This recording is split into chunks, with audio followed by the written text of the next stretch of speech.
கோட்டீஸ்வரன் நேரடியா அதிமுகவுக்கான செய்தி இல்ல பாஜகவுக்கான செய்தியாக தான் இன்னைக்கு திரு நிர்மல்குமார் பேசியிருக்கதை பார்க்க வேண்டியதா இருக்கு. ஏன்னா மீண்டும் மீண்டும் அழைத்த கட்சி கூட்டணிக்கு அதிமுக அழைத்த கட்சி தாவேக்காவை, ஆனா இப்போ இதே நிலைப்பாடு தொடரும் அப்படின்னு அவங்க சொல்றாங்க. நிர்மல்குமார் சாருக்கு வந்து முதல்ல நன்றி. ஏன்னா கரூரை விட்டு இப்போதான் ஒரு ஆக்கப்பூர்வமான அரசியலுக்கு இது போகுது. அது கூட்டணி வரும் வரும் வரும் கொடி பறக்குது அது இதெல்லாம் அது எடப்பாடி பழனிசாமி அவர்களை பொறுத்தவரையிலும் ஃபுல் ஸ்டாப் அப்படிதான் பார்க்கணும். அதிமுகவை பாதுகாக்கணும் அப்படின்னா இதுக்கப்புறமும் அவங்க தாவேக்காவை கூப்பிட்டாங்கன்னா அது அதிமுகவுக்கு நல்லதல்ல. காரணம் என்னன்னா பாடிகார்ட்டை வச்சுக்கிட்டு செக்யூரிட்டியை வச்சுக்கிட்டு ஒரு கட்சியினுடைய பொருளாளரையே உள்ள விடாத மாதிரி இருக்குது அந்த கட்சி. அப்போ அது வந்து ஒரு பண்ணையார் கட்சி. அதாவது ஒரு காலத்தில் வந்து காங்கிரஸ் நண்பர் சிவபிரியன் வந்திருக்கார், காங்கிரஸ் பற்றி நல்லா தெரிஞ்சவர். ஒரு காலத்தில் பண்ணையார் அரசியல்னு வாங்க, மிட்டாஸ் மிராஸ்தாரர் போயிட்டு ஷாமண்ணன் கூட அதை பற்றி பேசியிருப்பாங்க அடிக்கடி.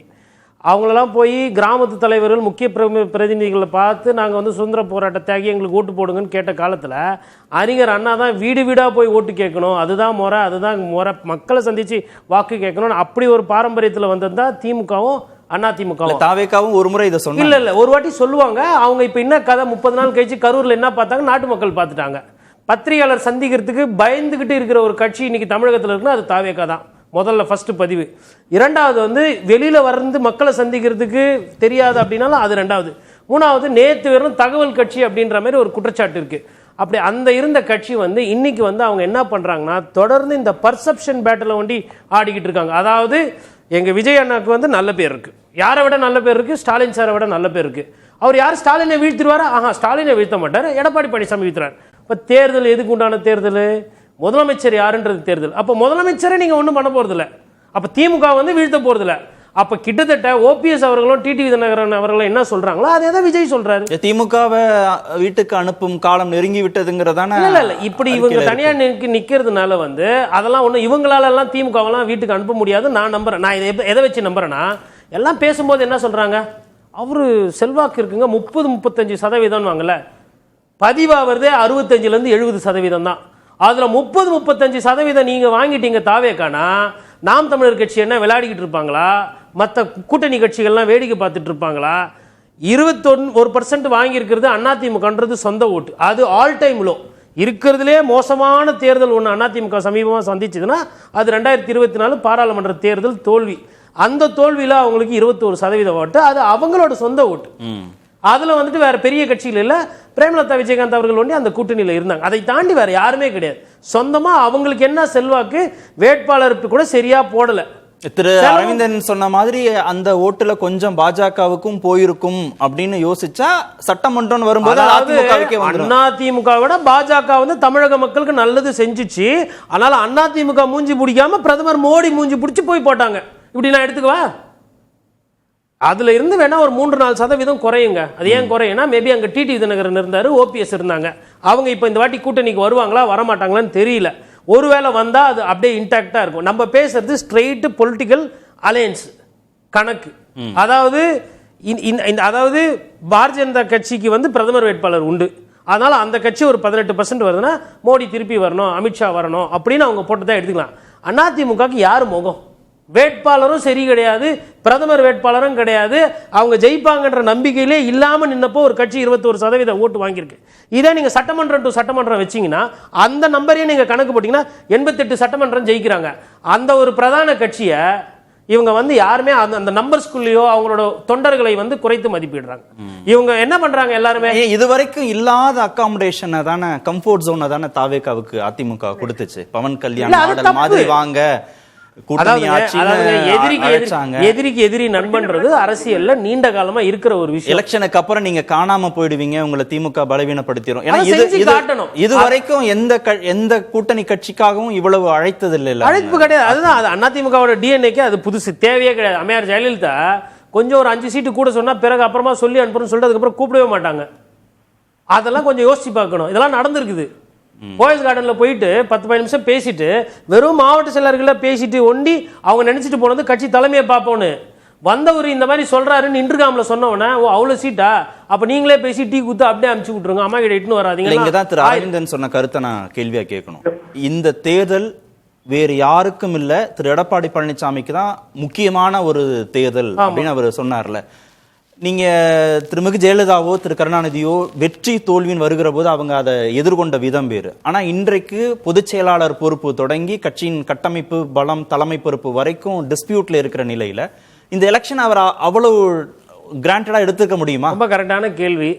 நம்ம 175 தொகுதிக்கு ஒரு பஸ்ஸை எடுத்துக்கின்னு ஒரு தொகுதிக்கும் லட்சக்கணக்கில் கோடிக்கணக்கில் செலவு பண்ணிட்டு போகிறதுக்கு எடப்பாடி பழனிசாமி என்ன இது செலவு பண்ணுறது எனக்கு அவர் விருப்பப்பட்டு பண்ணிட்டு இருக்கிறாரா? இதெல்லாம் ஏங்க யாருமே போகாதப்ப பிரச்சாரம் போயிட்டு இவ்வளோ பண்ணிட்டு இருக்கிறாரு. ஏங்க அவருக்கு உள்ளடி அரசியல் கீழே இருந்து வந்தால் நீங்கள் எடப்பாடி பழனிசாமி அண்டர் எஸ்டிமேட் பண்ணுறாங்க at the cost of Vijay. விஜய்க்கு வந்து என்ன பிரச்சனைங்க? பூத்தில் ஆளே கிடையாது. இப்போ தான் வந்து டெய்லி அஃபேர்ஸை பார்க்கறதுக்கு கமிட்டியில் ஆள் போட்டிருக்கீங்க. நடுவில் கொஞ்சம் பக்கத்தை காணுன்ற மாதிரி ஆளே காணும். விவசாய பிரச்சனைகள் ஓடிட்டு இருக்குல்ல, எங்க இருக்கிறார் இவர்? எந்த கடைசியா பரந்தூருக்கு கூட்டின்னு போவான்னு சொன்னார்ல, இப்போ செக்ரட்டரியேட்டுக்கு நானே கூட்டின்னு போன மக்களை திரட்டினார்ல, அறிக்கை விட்டுருக்காரு. அறிக்கை விட்டா போதுமா? நெல் பிரச்சனை ஒருத்தர் என்னடானா வந்துட்டு நெல் எடுத்துன்னு வந்து காட்டுறாங்க, ஒருத்தர் என்னடா நெல்லுக்கிட்டே போறாரு. ஆனா இவர் என்னன்னா அறிக்கை விடுறாரு. கபடி படம் வச்சார்ல கில்லி படத்துல, கபடியில இப்போ தமிழகத்துல சேர்ந்த பசங்கள்லாம் எல்லாரும் அரசியல் தலைவர் கூப்பிட்டு பார்த்துக்கிட்டு இருக்காங்க. என்ன தமிழ்நாட்டில் நடக்குதுன்னே தெரியாம வெறும் வார் ரூம் அரசியலை ஒன்றே இவர்கள் பண்ணி கொண்டிருக்கிறார்கள். அதற்கு ஒரு சிலரும் நம்ம என்ன நினைக்கிறோம், அந்த பர்செப்ஷன் வச்சு பார்க்கும்போது முதல்வர் வேட்பாளர் ஏங்க 234 தொகுதியில போய் விஜயை நிற்க முடியாது. விஜய் முதல்வர் ஆகணும்னா குறைஞ்சது 117 இல்ல தகுதித்துவம் அரசியல் பண்ணனா கூட 100 சட்டமன்ற உறுப்பினர் தான் தேவை.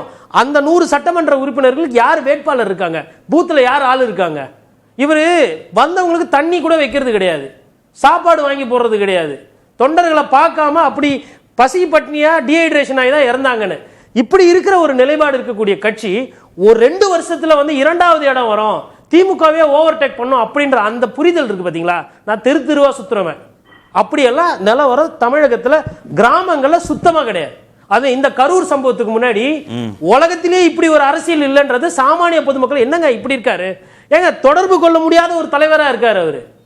அவரை வந்து நீங்க படத்துல பார்க்கலாம், போஸ்டர்ல பார்க்கலாம், ட்விட்டர்ல பார்க்கலாம். நேர்ல ஒரு தலைவர்னா எப்படி இருக்கணும்? பொதுமக்களுக்கு ஆக்சஸ் இருக்கணும்ல. பொதுமக்களே சந்திக்காத ஒரு ஆளு உடனே எப்படிங்க அவ்வளோ ஒரு மக்களை போய் ஓட்டுல கேட்க மாட்டீங்களா? மக்கள் பிரச்சனையை பேச மாட்டீங்களா?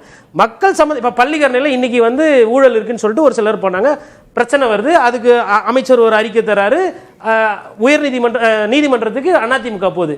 இவரோட பார்வை என்ன? பள்ளிக்கரணை எங்க இருக்கு தெரியுமா? இவர் வீட்டு பக்கத்துல தான் இருக்குது. கம்முன்னு இருக்கிறாரு. 888 கோடி ஊழல். அண்ணாமலை பொதுவா அவருமே வந்து ஒரு இந்த இவர் மாதிரி தான் லைட்டா அவரு கூட அறிக்கை விட்டுட்டார், அதை பத்தி பேசுறாரு.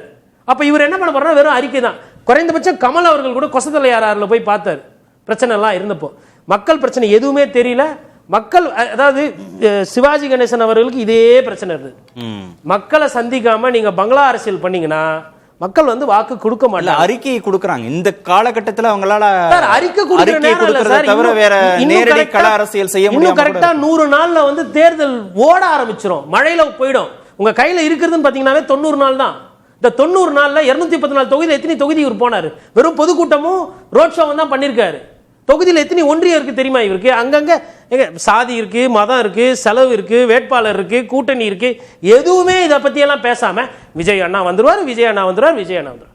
அதை தாண்டி மற்ற ஸ்டேஜ் அரசியல் எல்லாம் இருக்குல்ல. இப்போ அரசியல் என்பது ஒரு பாடம். நீங்க வந்து என்ன பண்றீங்க? ஒரு புக்கில் வெறும் அட்டையில் இருக்கிற கவரையே திருப்பி காட்டுறீங்க. உள்ள அந்த புக்கில் என்னென்ன லைன் இருக்குது, அதுல சரத்து என்ன இருக்கு, கண்டெக்ஸ்ட் என்ன இருக்கு, தேர்வில் என்ன இருக்கு, எதுவுமே சொல்ல மாட்டேன்றாங்க. தெரியல.